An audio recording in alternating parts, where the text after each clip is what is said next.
The first warning came through deep space monitoring stations scattered across the outer rim of human territory. Dr. Sarah Chun watched the data streams cascade across her screens at Research Station Delta 7, her coffee growing cold as the readings defied every known law of physics. The energy signatures were massive, coordinated, and heading straight for Earth. "Commander Torres needs to see this immediately," Sarah muttered, her fingers dancing across the control panel. The quantum communication array hummed to life, sending encrypted data packets across light years in mere seconds. 3 days later, the alien ships arrived. They came not as explorers or diplomats, but as conquerors. The Zephyrian Empire had spent millennia perfecting the art of subjugation. Their sleek, crystalline vessels moved through Earth's solar system with the confidence of a species that had never known defeat. Admiral Kethvar stood on the command bridge of the flagship Dominion's Edge, his 6 arms manipulating holographic displays with practiced efficiency. "Scan complete, Admiral," reported his tactical officer. "The humans possess primitive nuclear weapons and basic space travel. Their technology level suggests they achieved spaceflight only recently. Resistance probability, negligible." Kethvar's mandibles clicked in satisfaction. The humans would make excellent workers in the Empire's mining operations. Their bipedal form and apparent durability made them ideal for the harsh environments of asteroid belt extraction. Better yet, their limited technology meant the conquest would be swift and clean. "Begin Phase 1, Kethvar ordered. Deploy the neural suppression field." Across Earth's major cities, a strange humming filled the air. The field was designed to pacify intelligent species, making them docile and compliant. It had worked on 47 different worlds, turning proud civilizations into obedient slave populations within hours. But something went wrong. In New York City, construction worker Mike Rodriguez felt the humming in his bones. Instead of becoming docile, rage flooded through him. Around the world, humans experienced the same reaction. The neural suppression field, designed for species with different brain chemistry, had the opposite effect on human minds. Instead of suppressing aggression, it amplified every survival instinct humanity possessed. President Elena Vasquez stood in the White House Situation Room, watching reports flood in from around the globe. The alien ships hung motionless above major population centers, but their pacification attempt had failed spectacularly. Riots broke out in every major city, but not the chaotic kind the aliens expected. These were organized, purposeful uprisings led by ordinary people who suddenly felt an overwhelming urge to fight. "Ma'am, we're receiving communication attempts from the alien vessels," General Morrison reported. "They're demanding our immediate surrender." "Put them through," Elena ordered. Admiral Kethvar's image appeared on the main screen, his alien features unreadable to human eyes. When he spoke, translation devices converted his complex vocalizations into English. "I am Admiral Kethvar of the Zephyrian Empire. Your world is now under Imperial jurisdiction. All humans will report to designated collection points for processing and reassignment. Compliance is not optional." Elena stepped forward, her voice steady despite the chaos erupting outside. "I am President Elena Vasquez of Earth. We reject your demands entirely. Leave our solar system immediately or face the consequences." Kethvar's mandibles clicked in what might have been amusement. "Consequences? Your species barely understands faster than light travel. We have conquered 47 worlds. Your resistance is meaningless." "You've never conquered humans," Elena replied. "You'll find we're different." The transmission ended, and Kethvar turned to his tactical officer. "Begin Phase 2. Deploy ground forces to major population centers. Use minimum force. Damaged slaves are less valuable." The first wave of Zephyrian ground troops descended in gleaming drop pods. Their powered armor was centuries ahead of anything humans possessed, their weapons capable of stunning or killing with equal efficiency. They had expected to face scattered resistance from primitive warriors armed with crude projectile weapons. Instead, they found something unprecedented. In downtown Los Angeles, former Marine Sergeant Lisa Thompson organized a resistance cell within hours of the invasion's start. The neural suppression field had awakened something primal in her, a tactical awareness that seemed to come from nowhere. She found herself understanding enemy movement patterns, predicting their strategies with uncanny accuracy. "They're too confident," she told her makeshift squad, assembled from office workers, students, and shopkeepers who had never held weapons before. "Look at their formation. They expect us to run or surrender. They're not ready for an actual fight." The Zephyrian squad advanced down Sunset Boulevard in perfect formation, their scanners detecting human life signs, but no organized military presence. Squad leader Vex then had participated in dozens of planetary conquests. The pattern was always the same. Initial resistance followed by rapid capitulation once the natives realized the futility of opposing Imperial technology. That's when the humans struck. Lisa's improvised squad attacked from 7 different directions simultaneously. Office workers threw Molotov cocktails from rooftops, while teenagers used construction equipment to create moving barriers. The Zephyrians found themselves trapped in a maze of overturned vehicles and debris, their advanced targeting systems confused by the chaotic, unpredictable nature of human tactics. "Fall back," Vex then ordered, but the humans anticipated the withdrawal. They had somehow predicted every escape route, turning a simple patrol into a devastating ambush. Similar scenes played out across the planet.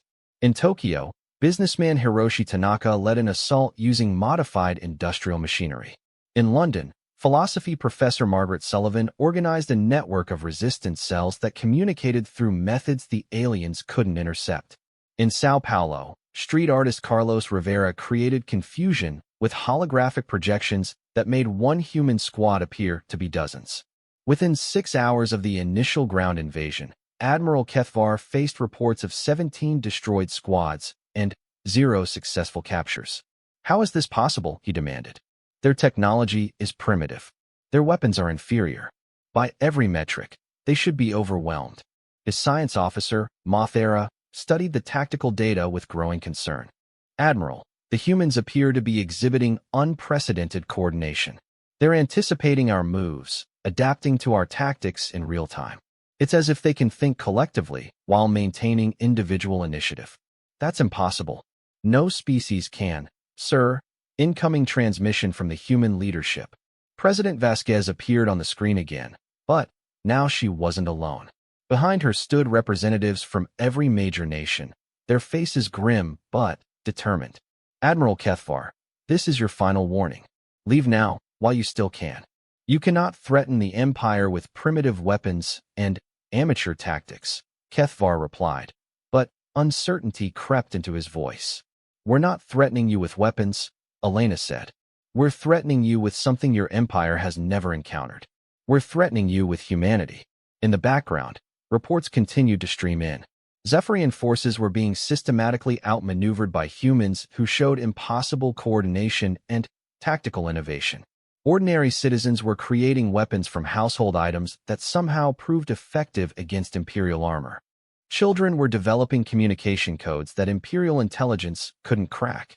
Dr. Chun, still monitoring from her research station, watched as something remarkable unfolded in the data streams. The neural suppression field was still active, but instead of subduing humans, it had somehow created a quantum entanglement effect between human minds. Not telepathy, but something subtler, a shared intuition that allowed unprecedented coordination without sacrificing individual creativity. "They tried to turn us into slaves," she whispered, "but they accidentally turned us into something else entirely." On the surface, the resistance was spreading. Factory workers in Detroit were converting assembly lines to produce improvised weapons. Farmers in Kansas were using agricultural equipment to create mobile fortresses. Computer programmers in Silicon Valley were hacking alien systems with code that seemed to write itself. Admiral Kethvar stared at the tactical displays showing red zones spreading across the human planet like a virus. In 47 previous conquests, this pattern had never occurred. Resistance typically weakened over time as populations realized the futility of opposing imperial might. Instead, human resistance was growing stronger, more coordinated, more innovative with each passing hour. "Order all ground forces to withdraw to orbital positions," he commanded. "We'll proceed with orbital bombardment." "Sir," Mothera interjected, "orbital bombardment will destroy the slave population. That defeats the purpose of the conquest. There won't be any slaves if we can't control them, Kethvar replied grimly. Perhaps the next world we find will be more compliant. But, as the Zephyrian fleet prepared for bombardment, new readings appeared on their sensors. Human spacecraft, primitive by Imperial standards, but moving in perfect coordination, were rising from Earth's surface. They should have been easy targets, but they moved with the same unpredictable patterns as the ground forces below. Commander Sarah Rivera, formerly of the International Space Station, led the improvised fleet in a converted cargo hauler. The neural field effect had reached even into orbit, connecting her mind with every human pilot in the makeshift armada. She could feel their intentions, anticipate their moves, coordinate attacks without radio communication. All units, execute Pattern 7, she transmitted, though she somehow knew every pilot already understood the maneuver. The human ships struck in waves, their movements so perfectly synchronized that they seemed choreographed. Zephyrian point defense systems couldn't track their erratic but purposeful flight paths. What should have been a massacre of primitive spacecraft became a confusing melee that left several Imperial vessels damaged. Admiral Kethvar watched in growing horror as his technologically superior fleet found itself struggling against converted mining ships and retrofitted satellites.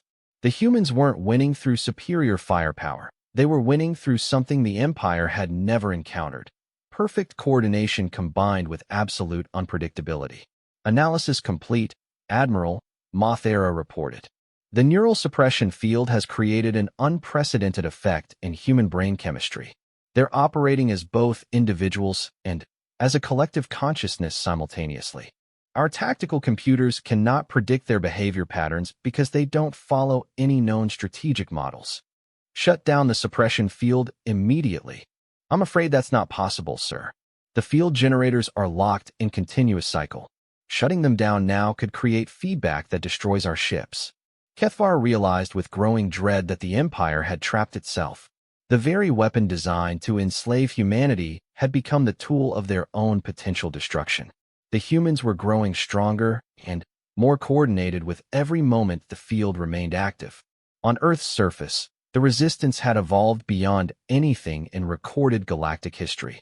Military leaders found themselves working seamlessly with civilians, scientists, and artists. Language barriers dissolved as human intuition transcended words. Regional conflicts were forgotten as the entire species focused on a single goal: freedom. In Beijing, General Wu coordinated with resistance cells across 6 continents without using any form of electronic communication. In Cairo, archaeologist Dr. Amara Hassan discovered that ancient human settlement patterns somehow provided optimal defensive positions against alien tactics. In Stockholm, teenager Eric Larson created a computer virus using programming languages that didn't exist an hour earlier. The neural field had awakened something dormant in human consciousness. Not just the capacity for cooperation, but an instinctive understanding of survival that transcended individual limitations. Every human on Earth had become part of a vast, organic intelligence that maintained individual creativity while sharing collective knowledge. President Vasquez stood before the cameras for what might be humanity's last transmission to the stars. But her message wasn't one of surrender or negotiation. To any who might be listening across the galaxy, she said, her voice carrying the strength of an entire species, this is humanity. We did not seek this fight, but we will finish it. Let this be a lesson to any who would mistake our desire for peace as weakness. We are not just another species to be conquered. We are something new, something you have never faced before. We are humans, and we bow to no one. High above Earth, Admiral Kethvar stared at displays showing impossible tactical scenarios playing out across the planet and in orbit around it. His empire had rules for everything: conquest, resistance, negotiation, surrender. But there were no rules for this. The humans weren't just fighting back. They were evolving in real time, becoming something the galaxy had never seen before. And, for the first time in his long career of conquest, Admiral Kethvar began to understand what fear truly meant. The war for Earth's freedom had only just begun, but already it was clear that nothing would ever be the same again. The Zephyrian Empire had sought to add another slave world to their collection. Instead, they had awakened something that would challenge the very foundations of galactic civilization. In trying to enslave humanity, they had accidentally created their greatest threat. Admiral Kethvar had faced many desperate situations in his 3 centuries of military service, but never had he encountered an enemy that grew stronger from his own weapons. The neural suppression field continued its relentless pulse, and with each passing hour, the humans below became more dangerous, more unified, more impossible to predict or counter. Status report, he demanded, his 6 arms working frantically across multiple command interfaces. 17 ground squads eliminated, Admiral, reported his tactical officer. 4 orbital platforms compromised. The humans have somehow gained access to our communication frequencies and are intercepting our transmissions in real time. How is that possible? Our encryption protocols are unbreakable. Apparently not by human standards, sir. In the depths of CERN's particle accelerator facility, Dr. Yuki Nakamura worked alongside quantum physicist Dr. James Wheeler and computer scientist Dr. Fatima Al-Rashid. The 3 had never met before the invasion, but the neural field had connected their minds in ways that transcended language and cultural barriers. Together, they had achieved what should have been impossible: real-time decryption of alien communications using pure mathematical intuition. They're planning to withdraw their ground forces, Yuki announced, though she hadn't heard the transmission herself. Somehow, she simply knew it, the same way she knew that James was about to suggest their next move before he opened his mouth. We can't let them regroup in orbit, James said. If they break off the engagement now, they'll return with reinforcements. Then, we need to give them a reason to stay engaged, Fatima added. Something they can't ignore. The 3 scientists looked at each other, and, in that moment of shared understanding, they conceived a plan that would have taken weeks of conventional planning to develop. The neural field wasn't just connecting human minds. It was accelerating human innovation beyond anything previously thought possible. Above Earth's surface, Commander Sarah Rivera felt the shift in the collective human consciousness. New information flowed into her awareness. Technical specifications, tactical innovations, and strategic insights that seemed to come from everywhere and nowhere at once. Her converted cargo hauler had become something unprecedented, not through advanced technology, but through the perfect integration of human intuition and improvised engineering. All ships, prepare for Maneuver Alpha 7, she transmitted, knowing that every pilot in the human fleet would understand the complex formation without need for explanation. The improvised human fleet moved like a school of fish, each ship maintaining perfect formation while adapting instantly to changing conditions. Zephyrian fire control systems, designed to track predictable flight patterns, couldn't establish target locks on vessels that seemed to know where their weapons would fire before the aliens themselves did. Captain Vorthas, commanding the Zephyrian cruiser Knight's Edge, watched in frustration as his gunners missed target after target. "These humans are reading our minds," he growled. He wasn't entirely wrong. The neural field had created something beyond telepathy, a form of collective consciousness that allowed humans to anticipate enemy actions through shared pattern recognition. Every human pilot could feel the intentions of their opponents, not through mystical means, but through an evolved form of tactical awareness that processed millions of micro-observations simultaneously. On the surface, the resistance had evolved into something that defied every military doctrine in the Zephyrian Empire's vast database. In Mumbai, street vendor Krishna Patel led an assault on a Zephyrian supply depot using tactics that seemed to blend ancient guerrilla warfare with quantum physics principles. The attack succeeded not through superior firepower, but through perfect timing that exploited microscopic flaws in alien defensive protocols. "How did you know their shields would fail at exactly that moment?" asked Dr. Priya Sharma, a nuclear physicist who had joined Patel's improvised squad. "I didn't know," Patel replied honestly. "I just felt it, like knowing when the monsoon is coming, but for alien technology." Similar intuitive breakthroughs were occurring worldwide. In Moscow, ballet dancer Anastasia Volkov led a team of artists and engineers who had discovered that certain sound frequencies could disrupt Zephyrian equipment. In Lagos, Mechanic Adebayo Okonkwo created weapons from scrap metal that somehow proved more effective against alien armor than military-grade explosives. The neural suppression field had awakened something dormant in human DNA. Not supernatural abilities, but the full potential of human pattern recognition, creativity, and adaptability working in perfect harmony across the entire species. Dr. Chun, still monitoring from her research station, made a discovery that changed everything.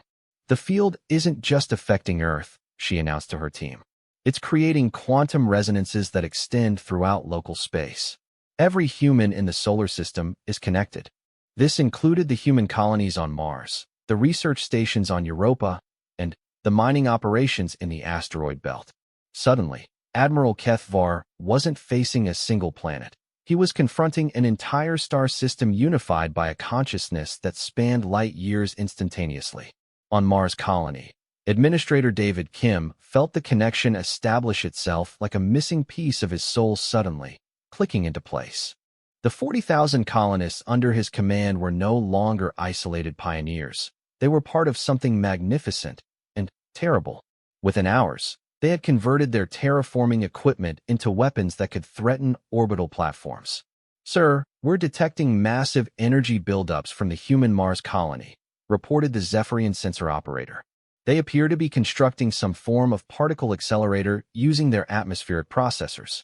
Admiral Kethvar studied the readings with growing alarm.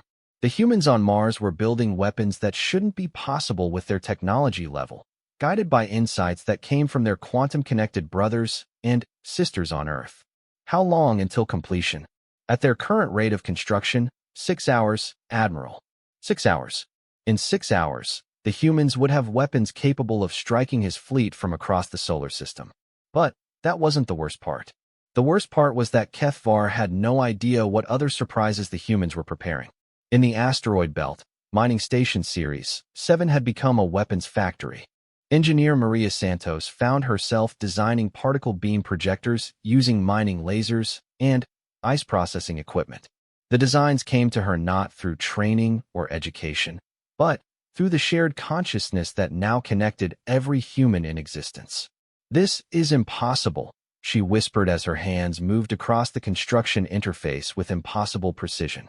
"I'm a mining engineer, not a weapons designer." But she was more than that now. She was part of humanity's collective intelligence, with access to insights from every scientist, engineer, and innovator in the species. The neural field had turned the entire human population into a single, vast thinking machine that maintained individual creativity while sharing universal knowledge. Captain Torres, commanding the research vessel Endeavor, felt the shift as well. His ship, originally designed for deep space exploration, began transforming under the guidance of the collective consciousness. Hull modifications that should have taken months were completed in hours as the crew worked with impossible coordination and innovation. "Captain," his chief engineer reported, "we've just achieved something that violates 3 laws of physics. Our engines are now operating at 400% rated capacity without any structural stress." "How?" "I honestly don't know, sir. The modifications just felt right." Admiral Kethvar received the reports with mounting dread. The humans weren't just resisting. They were evolving in real time into something the galaxy had never seen. His science officer's latest analysis painted a picture that challenged everything the Empire knew about warfare and civilization. "The humans have achieved distributed consciousness without losing individual identity," Mothera reported. "They're operating as both a unified intelligence and as billions of creative individuals. Our tactical computers cannot model this because it shouldn't be possible." "Find a weakness," Kethvar ordered. "Every species has limitations. Find theirs." But, as the hours passed, it became clear that human limitations were disappearing faster than they could be cataloged. Artists were solving engineering problems that had stumped alien scientists for centuries. Children were creating mathematical proofs that redefined entire fields of study. Elderly humans were discovering physical principles that challenged fundamental assumptions about reality. President Vasquez stood in the command center that had spontaneously formed beneath Washington, D.C. The facility hadn't existed 12 hours earlier, but human workers had excavated and constructed it using techniques that merged ancient engineering with quantum mechanics principles. Now it served as the coordination hub for a resistance that spanned the solar system. Status report from all fronts, she requested. The information came not through traditional communication channels, but through the neural field itself. She could feel the progress of every battle, the success of every innovation, the hope and determination of every human soul in the fight. Mars colony had completed their particle accelerator and was targeting Zephyrian orbital platforms. The asteroid belt mining stations had created a weapons network that covered approaches from every direction. Europa Research Station had developed ice-based projectiles that moved faster than anything in the alien arsenal. But, more importantly, humanity was learning. Every alien tactic, every piece of technology, every strategic principle was being analyzed, understood, and improved upon by the collective consciousness that now connected the species. Admiral, the human president's voice came across the communication channel. You have one final chance to withdraw peacefully. We don't want to destroy you, but we won't hesitate to defend ourselves. Kethvar looked at his tactical displays showing impossible human achievements spreading across the solar system like wildfire. You're bluffing. You lack the weapons to threaten Imperial vessels. Are we? Elena asked. That's when the asteroid belt fired its first salvo. The mining stations had been converted into massive rail guns using principles that combined human ingenuity with alien technology salvaged from destroyed ground units. The projectiles they launched weren't conventional weapons. They were chunks of processed asteroid material accelerated to near-light speed using techniques that the Empire's own engineers insisted were impossible. The first barrage struck 3 Zephyrian cruisers before their shields could adapt. The second wave, fired from Mars, targeted the flagship itself. Admiral Kethvar felt his ship shudder under impacts that should have been absorbed by energy shields rated to stop planet-killing weapons. But the human projectiles weren't just kinetic weapons. They were somehow designed to exploit microscopic flaws in shield harmonics that no one had even known existed. Damage report. Hull breaches on decks 7 through 12, Admiral. Shield generators are operating at 23% efficiency. The humans are targeting specific frequency resonances in our defensive systems. How do they know our shield specifications? They're learning them in real time, sir. Each impact provides them with more data about our defensive capabilities, and they're adapting their weapons accordingly. The reality struck Kethvar like a physical blow. The humans weren't just fighting back. They were studying his fleet while they fought, turning each battle into a learning experience that made them stronger for the next engagement. Dr. Chin watched the battle unfold from her monitoring station, her instruments tracking energy patterns that defied explanation. The neural field was doing more than connecting human minds. It was amplifying human learning capacity beyond any known biological limits. They're not just sharing information, she realized. They're sharing the ability to process and understand information. Every human has become a genius-level intellect with access to the knowledge of the entire species. The implications were staggering.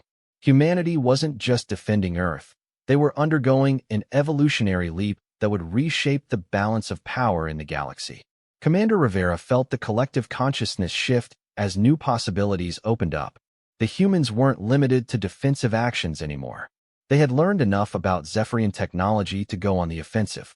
All units, prepare for final assault, she transmitted. Target the flagship's command structure. End this war before it spreads beyond our system. The human fleet moved with purpose that transcended military precision. Each ship knew its role, each pilot understood the overall strategy, and every weapon had been optimized based on real-time analysis of alien defensive capabilities. Admiral Kethvar watched his sensor displays with the resignation of a commander who had finally met an enemy he couldn't defeat. The humans were everything the Empire was not. Creative where his forces were rigid, adaptive where they were predictable, unified in purpose while maintaining individual initiative. Sir, incoming transmission from Imperial Command, his communications officer reported. The stern visage of Supreme Commander Zarthal appeared on the screen, his ancient features twisted with displeasure. Admiral Kethvar, explain why a primitive world is threatening an Imperial fleet. Supreme Commander, the humans are unprecedented. Our standard conquest protocols are ineffective against their resistance patterns. Then, use non-standard protocols. Destroy the planet if necessary. The Empire's reputation cannot tolerate this humiliation. Kethvar looked at his damaged ship, his decimated ground forces, and his demoralized crew. I'm afraid that may no longer be possible, Supreme Commander. The humans have achieved something we didn't think was possible. They've become something new. The transmission ended abruptly, and Kethvar knew that his career, and possibly his life, were over regardless of the battle's outcome. But that wasn't his immediate concern. His immediate concern was the growing realization that humanity represented something that could threaten the Empire itself. The neural suppression field continued its relentless pulse, and, with each passing moment, the humans grew stronger, smarter, and more unified. What had begun as an attempt to pacify a primitive species had become the catalyst for an evolutionary leap that would reshape the galaxy's future. And the worst part was that it was all the Empire's own doing. In trying to enslave humanity, they had accidentally created their greatest enemy. The neural field's effects weren't confined to the Sol system. Like ripples in a cosmic pond, the quantum resonance began affecting human settlements scattered across nearby star systems. Admiral Kethvar's worst fears materialized as reports flooded in from across the local galactic sector. On Kepler 442b, the human research colony of New Geneva went silent for exactly 17 minutes. When communications resumed, Colony Administrator Rebecca Walsh transmitted a message that chilled every Zephyrian intelligence officer who heard it. This is New Geneva Colony. We are aware of the situation in the Sol system. We stand with Earth. Any Imperial vessels approaching our system will be met with appropriate force. The colony had barely 3,000 inhabitants and no military installations. By all logical assessments, they posed no threat to Imperial forces. But after witnessing what had happened to the Sol system fleet, no Zephyrian commander wanted to test human capabilities anymore. Dr. Chen's readings showed quantum entanglement signatures extending far beyond anything her equipment should have been able to detect. The neural field had created connections that operated outside conventional spacetime limitations.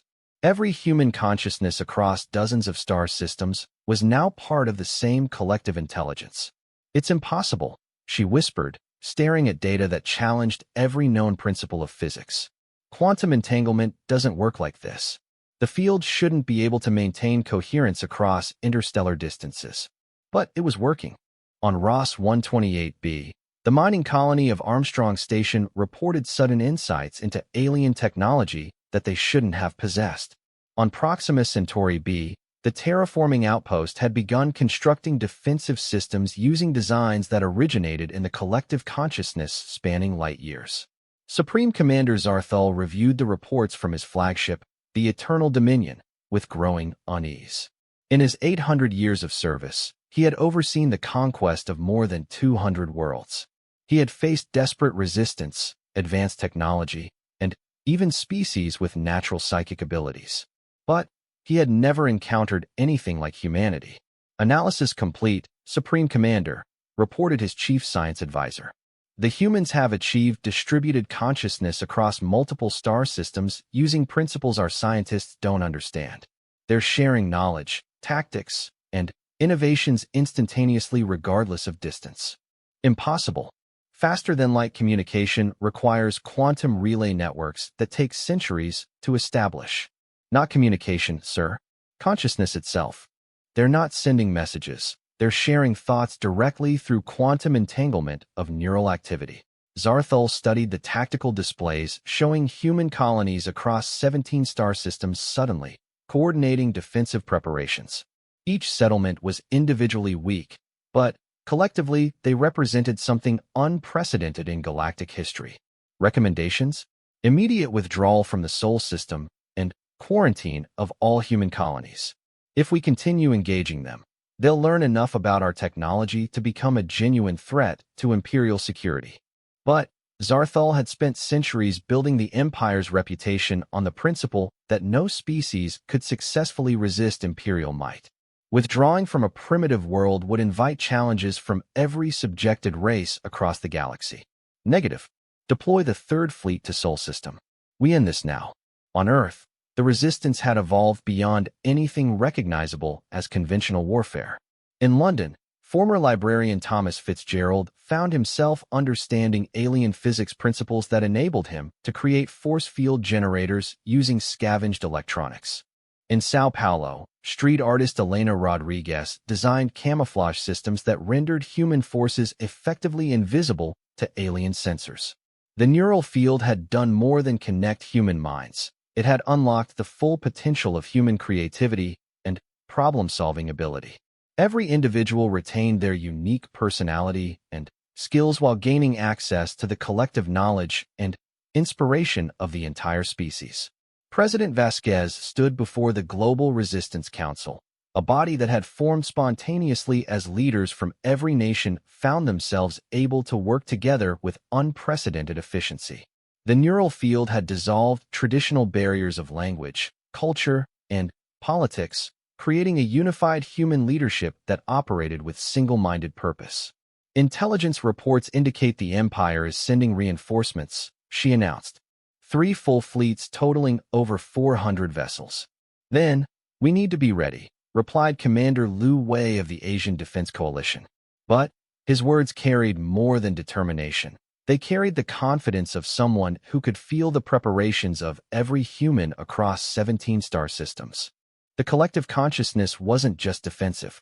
Human settlements throughout local space were rapidly developing capabilities that shouldn't have been possible with their technology base.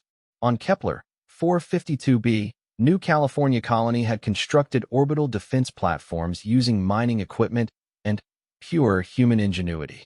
On Wolf 359b, the research outpost had created weapons that could strike targets in adjacent star systems. Admiral Kethvar, his fleet now reduced to barely half strength, received the order to maintain position until reinforcements arrived. He looked at the tactical displays showing impossible human achievements and wondered if the Empire truly understood what they were facing. Admiral, his communications officer reported, incoming transmission from the human leadership. President Vasquez appeared on screen, but she wasn't alone. Behind her stood representatives from every human colony in known space, their images transmitted through impossible faster-than-light communications that used quantum consciousness rather than technology. Admiral Kethvar, Elena said, we offer you one final opportunity to withdraw peacefully. Your empire has already learned that we cannot be enslaved. Soon you'll learn that we cannot be conquered. The empire has faced threats before, human. None have survived. None have been human, replied Administrator Walsh from New Geneva, her voice carrying across light years without delay. We're offering you something your empire has never experienced, the chance to learn from your mistakes before they destroy you. The transmission ended, and Kethvar found himself facing a problem that had no precedent in Imperial military doctrine. How do you fight an enemy that grows stronger from your attacks, learns faster than you can adapt, and coordinates across impossible distances using abilities that science claims shouldn't exist? Dr. Nakamura, working now with scientists from dozens of human colonies, made another breakthrough that changed the nature of the conflict entirely. The neural field wasn't just connecting existing human consciousness. It was accelerating human evolution in real time. We're not just becoming smarter, she announced to the collective consciousness. We're becoming something new. Each generation of humans born under the field's influence will be more capable than the last. We're witnessing the birth of a new form of life. The implications were staggering.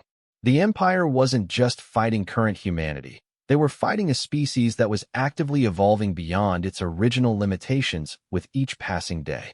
On Mars, the particle accelerator installations had grown into a network that could target vessels anywhere in the solar system. But, more importantly, they were being used to send matter streams to other human colonies, sharing physical resources across interstellar distances using principles that Imperial scientists insisted were impossible. Commander Santos, now leading the Asteroid Belt Defense Network, felt the collective consciousness shift as new possibilities opened up. We're not limited to defense anymore, she announced to the thousands of mining stations that had become weapons platforms. We can take the fight to them. The first human offensive began with strikes against Zephyrian outposts in nearby systems. The attacks weren't launched by spacecraft.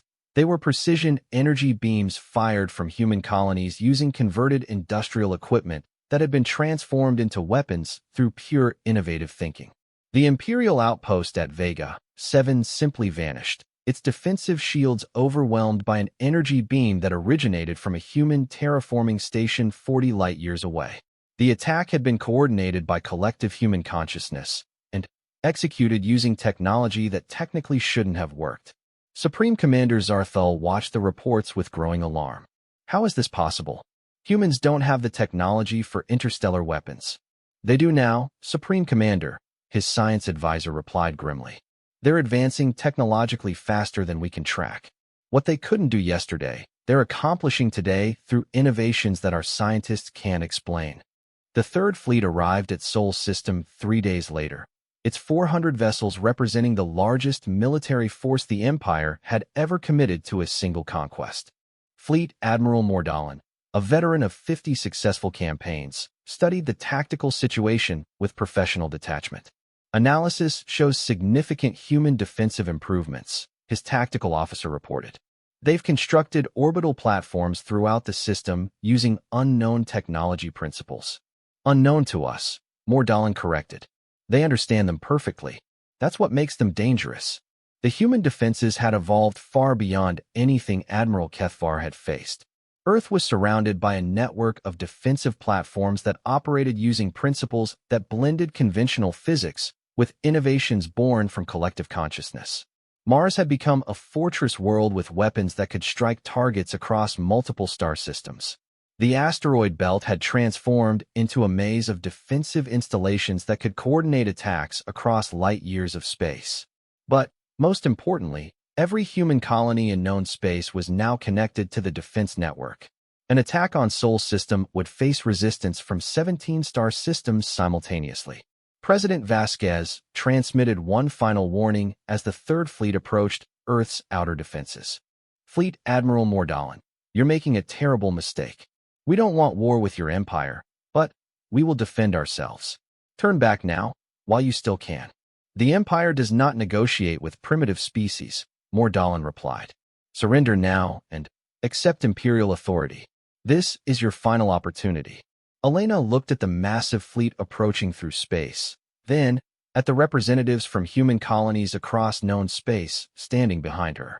The neural field connected them all, sharing determination and courage across impossible distances. Then, you'll learn what humanity becomes when we have no choice but to fight. The battle for Sol System began with attacks from directions that should have been impossible. Human colonies in adjacent star systems fired weapons that struck Imperial vessels through dimensional rifts that connected distant points in space. The collective consciousness had discovered principles of physics that allowed them to bypass conventional limitations of distance and time. Fleet Admiral Mordahlon watched in disbelief as his ships came under fire from weapons that originated light-years away. This is impossible. Energy cannot travel instantaneously across interstellar space. Apparently it can, Admiral, his science officer replied. The humans have discovered something about the nature of space-time that our physicists don't understand. The Third Fleet, designed to overwhelm human resistance through sheer numbers, found itself facing coordinated attacks from an entire sector of space. Every human settlement had become part of a single, vast weapons system that operated using principles that transcended conventional military doctrine. Admiral Kethvar, his own fleet reduced to a handful of functioning vessels, transmitted a desperate warning to the Third Fleet commander. Admiral Mordahlon, withdraw immediately. The humans aren't what we thought they were. There's something new, something we don't understand. Maintain position, Admiral Kethvar. The Empire has committed to this conquest. The Empire doesn't understand what it's fighting. But it was too late for warnings. The human offensive had begun in earnest, and every Imperial vessel in the system found itself facing weapons that operated beyond the boundaries of known science. Dr. Chun, monitoring the battle from her research station, made observations that would have been considered fantasy just days earlier. The neural field has evolved beyond simple consciousness connection, she reported to the collective human leadership. It's creating localized alterations in space-time that allow instantaneous matter and energy transmission across interstellar distances. Humanity wasn't just fighting with advanced technology. They were fighting with physics principles that they had discovered through collective consciousness and implemented through pure innovative thinking. The Empire's technological advantage had become irrelevant in the face of human creativity operating without limitations. The Third Fleet lasted 6 hours before Fleet Admiral Mordalin ordered a general withdrawal. Half his vessels had been destroyed or disabled by weapons that shouldn't have existed, fired from positions that couldn't be reached by conventional means. Supreme Commander, Mordalin transmitted as his fleet retreated, recommend immediate cessation of hostilities with human colonies. They represent a threat to imperial security that exceeds anything in our historical experience. But Supreme Commander Zarthal had already reached the same conclusion. The reports from Sol System painted a picture of a species that had transcended its original limitations and become something unprecedented in galactic civilization. Order all Imperial fleets to avoid human space, he commanded. Establish a quarantine perimeter around all known human colonies. Under no circumstances are Imperial vessels to engage human forces. It was the first time in 8 centuries that the Zephyrian Empire had retreated from a conquest. But, as the reports continued to arrive, human colonies constructing impossible technologies, coordinating across interstellar distances, and evolving capabilities that challenged fundamental assumptions about reality, Zarthal realized that retreat might not be enough. The Empire had sought to enslave humanity. Instead, they had accidentally created a force that could threaten the very foundations of galactic civilization. And the worst part was that humanity was still evolving, still growing stronger with each passing day. The war was far from over. In fact, it was just beginning. And, for the first time in his long career, Supreme Commander Zarthal began to wonder if the Empire could survive what they had unleashed. The quarantine lasted exactly 47 days before humanity shattered it completely. Supreme Commander Zarthal stood in the command center of the Eternal Dominion, staring at reports that defied every military principle he had learned in 8 centuries of conquest. Human colonies weren't just ignoring the quarantine. They were expanding beyond it, establishing new settlements and systems the Empire had considered impregnable. Explain to me how humans reached the Altair system, he demanded. Our fastest ships require 3 weeks to travel that distance. The humans had no vessels capable of faster-than-light travel 47 days ago. Chief Science Advisor Veltar manipulated holographic displays showing impossible travel patterns. Supreme Commander, the humans appear to have bypassed the need for conventional spacecraft. They're transmitting matter directly through space-time distortions created by their collective consciousness. That's physically impossible. So we believed, sir. The humans have demonstrated otherwise. On Altair 4, the newly established colony of Freedom Station represented everything the Empire feared about human expansion. The settlement had been constructed not by arriving colonists, but by human consciousness directly manipulating matter at the quantum level. Colonist Administrator Jennifer Harrison had simply materialized on the planet's surface along with the basic infrastructure needed to support human life. This is Freedom Station to all human colonies, she transmitted through the Quantum Consciousness Network. Altair 4 is secure, beginning terraforming operations using collective consciousness protocols. President Vasquez, still coordinating resistance from Earth, felt the expansion of human influence like a warm tide flowing through her mind. Each new colony strengthened the collective consciousness, adding new perspectives and capabilities to humanity's growing power. Status report on Empire response, she requested. The information flowed through the neural field instantaneously. Imperial fleets were withdrawing from every system within 100 light-years of human space. Alien colonies were requesting protection from their own government. Several subject species had begun asking questions about human resistance methods. But, most importantly, the Empire's carefully maintained control over its various subject races was beginning to crack. On the mining world of Kepler 186b, the Velthari slave population had heard whispered stories about humans who could not be conquered. Foreman Thekval found himself wondering why his people had accepted imperial rule when others had proven it could be resisted. It's just stories, he told his work gang. Humans are probably just another species the Empire is having trouble with. It doesn't change anything for us. But it did change things. The very concept that the Empire could be successfully resisted had introduced doubt into minds that had known only submission for generations. And doubt, once planted, had a tendency to grow. Admiral Kethvar, his career effectively over after the Sol System disaster, found himself assigned to intelligence analysis rather than active command. The Empire wanted to understand how humanity had achieved the impossible before they attempted any further contact. His reports painted a picture that challenged fundamental assumptions about civilization and consciousness. The humans hadn't just developed advanced technology. They had evolved beyond the limitations that confined other species to individual thinking and conventional physics.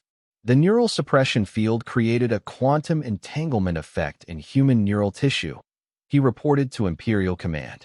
This gave them access to collective consciousness while maintaining individual creativity. They can share knowledge instantaneously across unlimited distances and coordinate complex operations without traditional communication systems. How do we counter this advantage? We don't, Supreme Commander. Their capabilities continue to expand faster than we can develop countermeasures. They're not just using technology, they're manipulating the fundamental principles of reality through pure conscious intent. The Empire's response was predictable. If they couldn't understand human capabilities, they would try to destroy them through overwhelming force. The order went out for the mobilization of the Grand Fleet. Every available Imperial vessel gathered into a single armada that could sterilize entire star systems. But humanity was no longer confined to defense. The collective consciousness had discovered that their abilities weren't limited to their own species. They could influence other forms of life, other types of consciousness, even the basic quantum fields that governed reality itself. Dr. Chun, now working with scientists from 47 human colonies across known space, made a discovery that would reshape the balance of power in the galaxy. We're not just connected to each other anymore, she announced to the collective consciousness. We're connected to everything. Every conscious mind, every quantum field, every fundamental force in the universe. The implications were staggering. Humanity hadn't just transcended their original limitations. They had become something that could influence the very nature of reality itself. On the agricultural world of Wolf 359C, the Kalthani farming population began experiencing strange dreams. In these visions, they saw possibilities they had never imagined: freedom from imperial rule, cooperation with beings who treated them as equals rather than property, a future where their children could choose their own destinies. Agricultural Supervisor Morthek reported the phenomena to imperial authorities with growing unease. The workers are becoming restless, sir. They're asking questions about human settlements and expressing interest in alternative social structures. Crush any signs of rebellion immediately. That's the problem, sir. They're not rebelling. They're just thinking differently. And the effect is spreading. Similar reports flooded in from across the Empire.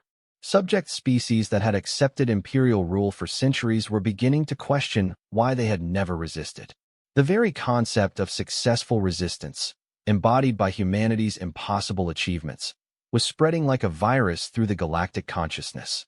On Proxima Centauri b, the human terraforming colony had grown into something unprecedented.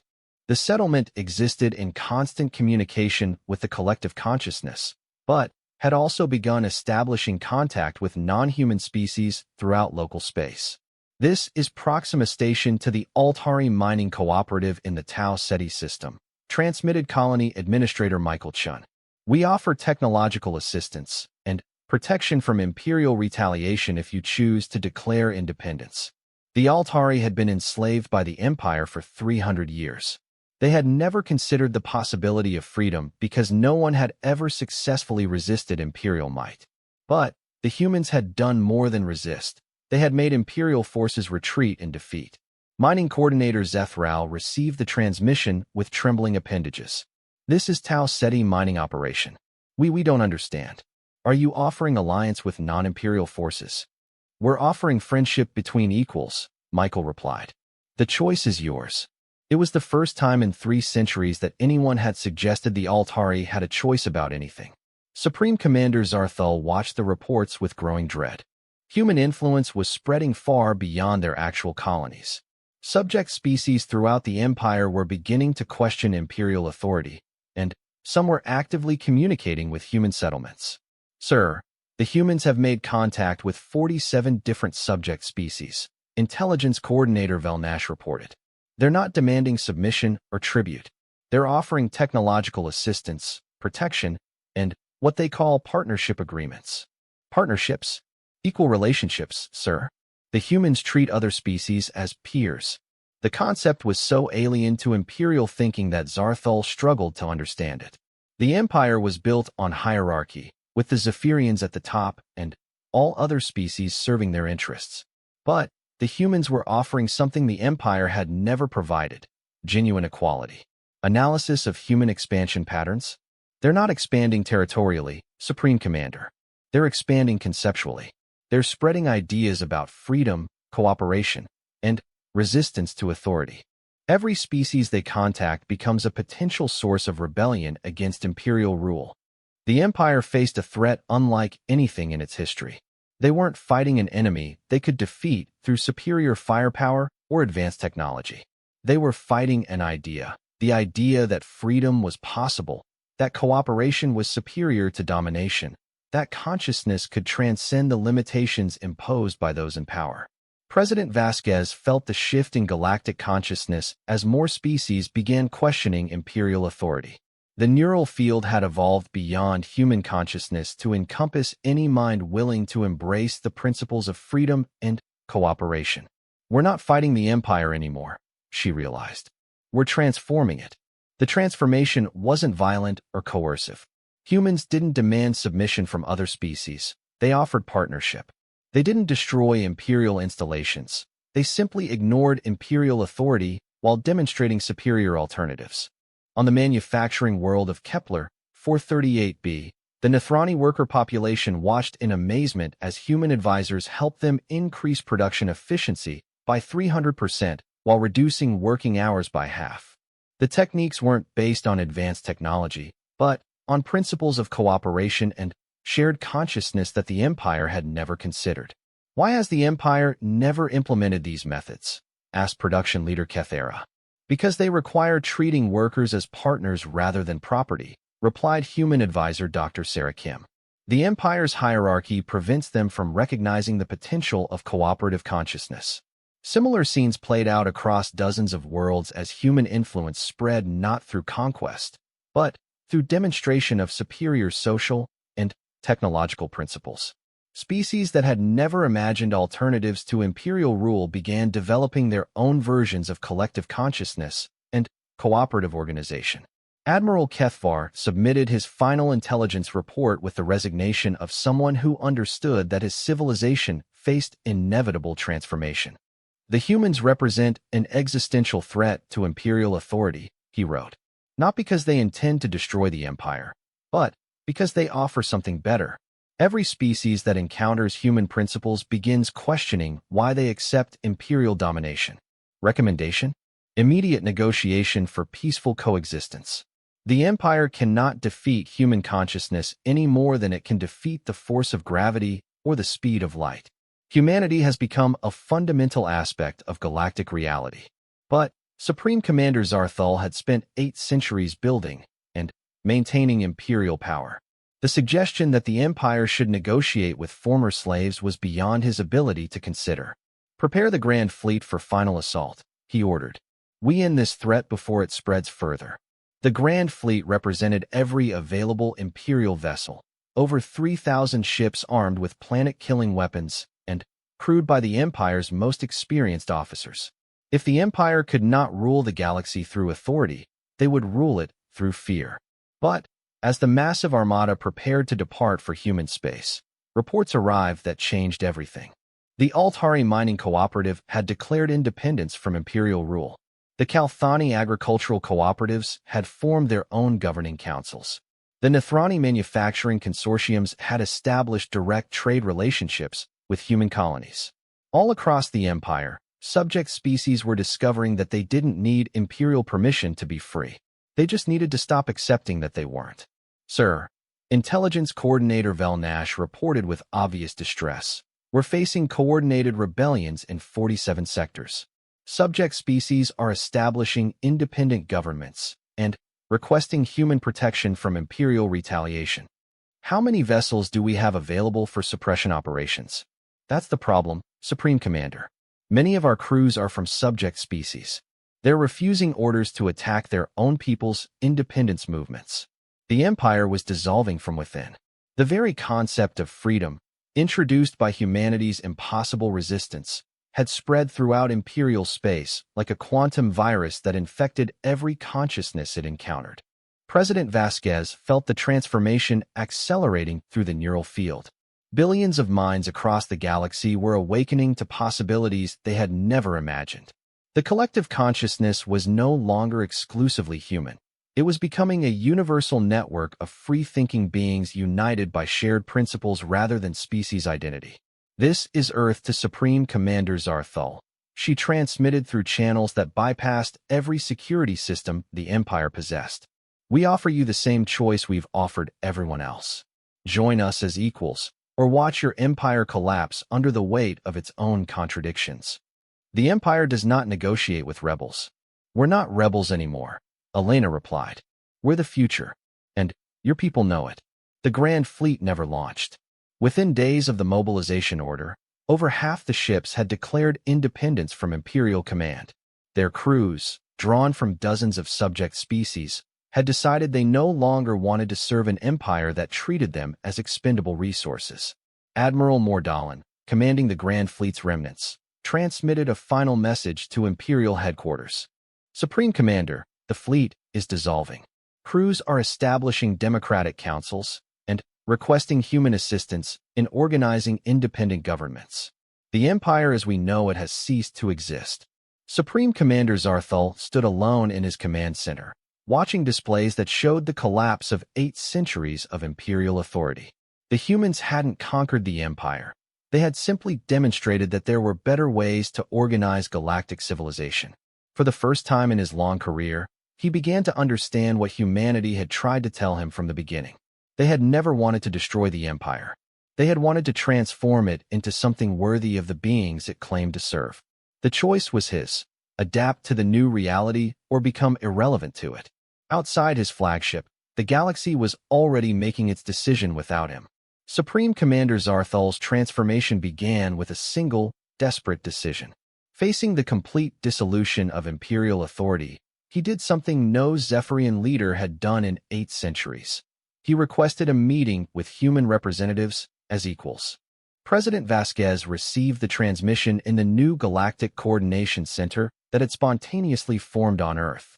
The facility existed partially in physical space and partially within the collective consciousness network that now connected billions of beings across the galaxy. This is Supreme Commander Zarthal of the former Zephyrian Empire. The message began, his voice carrying undertones of defeat and, surprisingly, relief. I request an audience to discuss transition arrangements. Elena looked at the assembly of beings surrounding her, humans from dozens of colonies, Altari mining coordinators, Kalthani agricultural specialists, Nethrani manufacturing organizers, and representatives from 47 species that had discovered freedom was possible.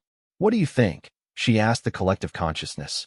The response came not as individual voices, but as a harmony of perspectives that somehow maintained the unique character of each participant while creating perfect understanding. Give him the chance we would want for ourselves, came the unified response. The meeting took place in the Tau Ceti system, on a neutral station constructed by cooperative effort between 6 different species. When Supreme Commander Zarthal's shuttle docked, he emerged to find something he had never experienced, beings waiting to greet him as an equal rather than bowing in submission. Dr. Sarah Kim, now serving as humanity's primary liaison with former imperial species, stepped forward with a gesture that would have been considered treasonous under imperial law. She extended her hand in greeting. "Welcome, Zarthal," she said, using his name without titles or honorifics. "We're glad you're here." For a moment, the ancient warrior stood frozen. In 8 centuries of command, no one had ever addressed him simply as themselves addressing another self. The experience was so alien that he almost retreated to his shuttle. Instead, tentatively, he extended one of his 6 arms and clasped the offered human hand. "I don't understand what's happening to the galaxy," he said simply. "Neither did we," Sarah replied with a smile. "That's what makes it an adventure." The transition negotiations lasted 3 days, but they weren't negotiations in any traditional sense. They were conversations between beings discovering what cooperation could accomplish when everyone's welfare was considered equally important. Zarthal learned that the humans and their allies weren't interested in punishing the Empire or its former leadership. They were interested in transformation, helping every being in the galaxy discover their potential when freed from systems based on domination and submission. "What happens to Imperial worlds that choose not to join your confederation?" he asked during the second day of discussions. "Nothing happens to them," replied Altari Representative Zethral. "We don't force anyone to be free. We just demonstrate that freedom is possible and let beings make their own choices. But surely you must have enforcement mechanisms. How do you maintain order without authority?" "We maintain order through cooperation," explained Nathrani organizer Kethera. "When everyone benefits from the system, everyone works to protect it." The concept was so foreign to Imperial thinking that Zarthal struggled to accept it. But the evidence was undeniable. Everywhere he looked, former Imperial subjects were organizing themselves into increasingly prosperous and peaceful societies without any central authority imposing order from above. On the 3rd day, he experienced something that changed his perspective forever. The collective consciousness network, which had grown to encompass most of the galaxy's intelligent species, offered him a temporary connection. "You don't have to accept," President Vasquez explained. "But if you want to understand what we've discovered, this is the only way." Zarthal had spent 8 centuries maintaining his authority through isolation from those he commanded. The idea of sharing consciousness with other beings was terrifying. But his empire had collapsed, his authority was gone, and his understanding of reality had been shattered. He accepted the connection. For the first time in his existence, Zarthal experienced life from perspectives other than his own. He felt the joy of Altari workers who could pursue their own interests instead of endless labor. He experienced the satisfaction of Kalthani farmers who grew food for communities they cared about rather than distant Imperial bureaucrats. He sensed the creativity of Nathrani artisans who could express themselves freely instead of producing standardized Imperial goods. But most overwhelming was the sensation of being part of something larger than himself, not in the Imperial sense of serving a greater authority, but in the sense of contributing to a collective good that enhanced everyone's individual potential. When the connection ended, tears were flowing down his alien features. "I understand now," he whispered. "We were all slaves, even those who thought they were masters." The transformation of galactic civilization accelerated as more beings experienced the freedom that cooperation could provide. Former Imperial worlds restructured themselves around principles of mutual benefit rather than hierarchical control. Trade relationships became partnerships. Military organizations became exploration and rescue services. Research facilities began focusing on improving quality of life rather than developing more efficient methods of control. Dr. Chun, now coordinating scientific research across 47 species, made discoveries that would have been impossible under Imperial compartmentalization. When brilliant minds from different species shared knowledge freely instead of hoarding secrets, technological advancement accelerated beyond anything previously achieved. "We've solved the energy crisis," she announced to the collective consciousness. Kalthani agricultural science combined with Nathrani manufacturing techniques and human quantum physics has produced fusion reactors that are both completely safe and incredibly efficient. But, more importantly, the solutions were freely shared with any world that wanted them, regardless of species or political alignment. The Zephyrian homeworld itself underwent perhaps the most dramatic transformation of all. Without an empire to rule, the Zephyrian population discovered they possessed remarkable talents for organization and coordination that had been suppressed by their own authoritarian culture. Former Admiral Kethvar found himself working with human engineers to design exploration vessels that could carry mixed-species crews to unexplored regions of the galaxy. It was the first time in his career that he had created something instead of destroying it. I spent centuries learning how to wage war, he told his human partner, Dr. Michael Torres. I never realized how much more satisfying it would be to learn how to build peace. The exploration program represented everything the new galactic civilization had become. Ships crewed by beings from dozens of species, united by shared purpose rather than hierarchical command, seeking knowledge and new partnerships rather than worlds to conquer. President Vasquez, now serving as one of many coordinators in the decentralized galactic network, felt the expansion of consciousness as new species were contacted and invited to participate in the growing community of free worlds. The Andromedan contact was the first test of the new civilization's principles on a truly grand scale. When long-range exploration vessels detected artificial signals from the neighboring galaxy, the response wasn't military mobilization, but excited preparation for the largest diplomatic mission in galactic history. First contact protocols established, announced Captain Sarah Rivera, now commanding the exploration vessel Unity. Her crew included beings from 17 different species, all working together with the seamless cooperation that the neural field network had made possible. The journey to Andromeda took 3 years, but they weren't years of isolation. The collective consciousness network maintained connections across intergalactic distances, allowing the crew to share their experiences with billions of beings throughout their home galaxy. When they arrived at the source of the signals, they found something remarkable: another confederation of species that had independently discovered the principles of cooperative consciousness. The Andromedans had undergone their own transformation centuries earlier, evolving beyond hierarchical civilization through methods completely different from humanity's neural field experience. Welcome, travelers from the Milky Way, transmitted Coordinator Vexuthul of the Andromedan Collective. We have been hoping to meet others who understand that consciousness is meant to be shared rather than controlled. The meeting between galactic civilizations became the foundation for something unprecedented in cosmic history: a truly universal network of cooperative consciousness that spanned multiple galaxies. Former Supreme Commander Zarthul, now serving as a cultural liaison between former Imperial species and the growing intergalactic community, stood on the observation deck of the Unity and watched as beings from 2 galaxies worked together to establish the frameworks for peaceful coexistence. "How do you think history will remember the Empire?" he asked President Vasquez, who had joined the diplomatic mission. "As a necessary step," Elena replied. "Without the Empire's attempt to enslave humanity, we never would have discovered our potential for collective consciousness. Without that discovery, neither galaxy would have achieved the transformation we're witnessing now." "So our cruelty served a purpose?" "Your cruelty taught us the value of compassion. Your oppression taught us the necessity of freedom. Your isolation taught us the power of connection." She paused, watching beings from dozens of species working together in perfect harmony. Every civilization grows through overcoming its own limitations. The Empire was one stage in galactic development. This is the next stage. The neural field had evolved far beyond its original form.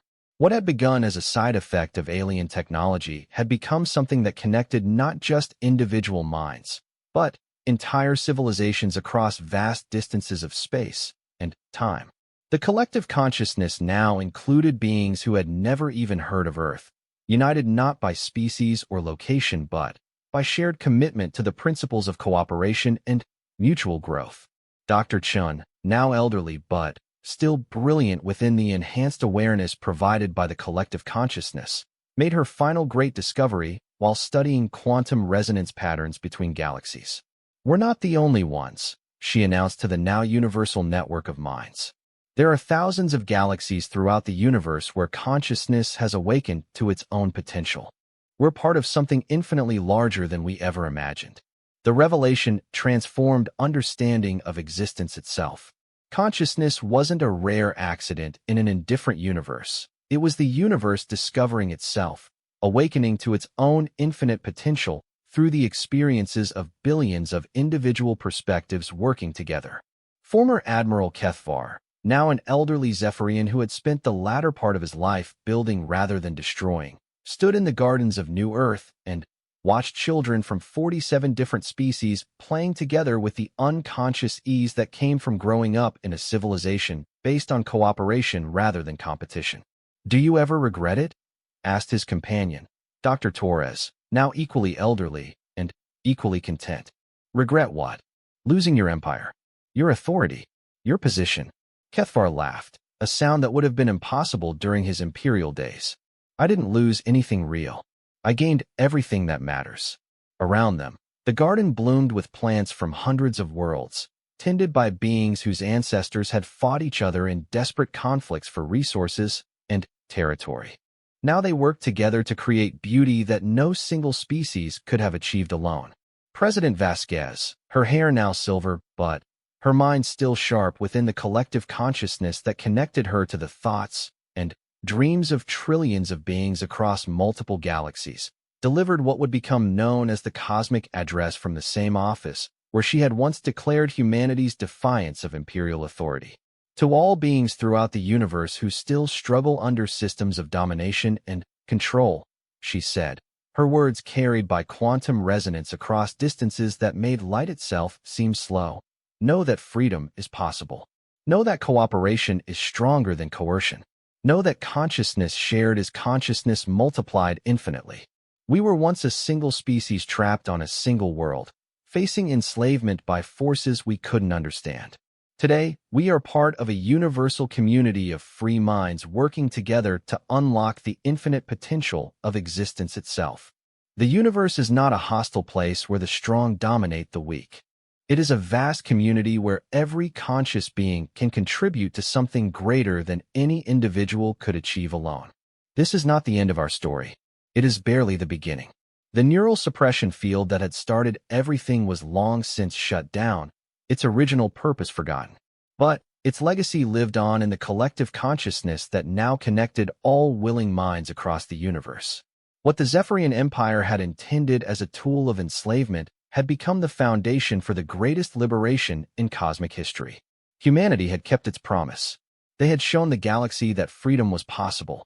But, more than that, they had discovered that freedom shared was freedom multiplied, that consciousness connected was consciousness unlimited, and that the universe itself was consciousness awakening to its own infinite potential. The beings who had once pleaded for mercy from their would-be enslavers now worked together as equals in the greatest collaborative project ever undertaken, the conscious evolution of existence itself. And it was only the beginning.